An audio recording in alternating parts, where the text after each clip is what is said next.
پدرم دیگه زن گفتن بهشون زندگیش پیش بردن، مادرم هم دیگه شروع کردن زندگی خودش پیش بردن. سونی من خونه دست اوچه ماندم. عذابم سخت بود، همه ویزکام اقیده گنده عذابا سخت میکرد. اون وقت همه پند پیرسوی هم نبود که یک خدا میوای کنم گفته.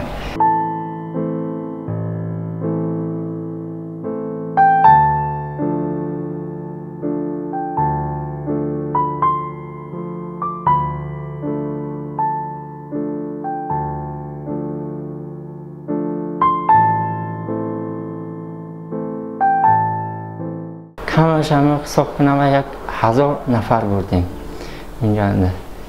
امریکانس ها بود اینجا، بسیار ویا بود. همونوی بردن، همون لاگربه بردن، همون لاگربه مثلا همون لاگربه بردن، مونوی اینجا موندن. سونی نبات مونکدی همون پانیسه بردن. سونی اینجا نه اپیرسه کنم منه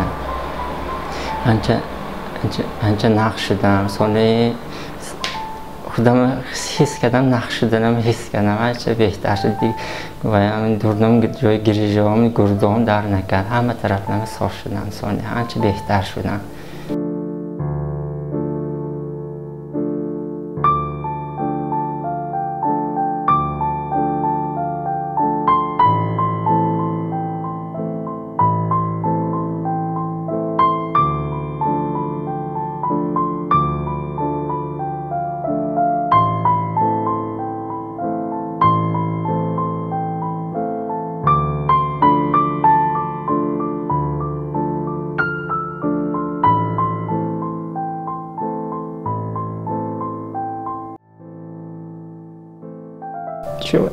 چون هر روز اما آرزونده میکردم.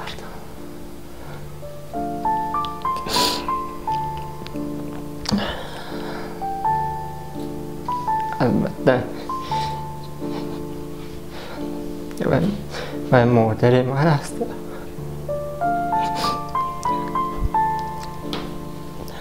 دوست میدارم چون که به مادر من هست. دوست میدارم، یاد میکنم 24 ساعت یک خوبی میکنم.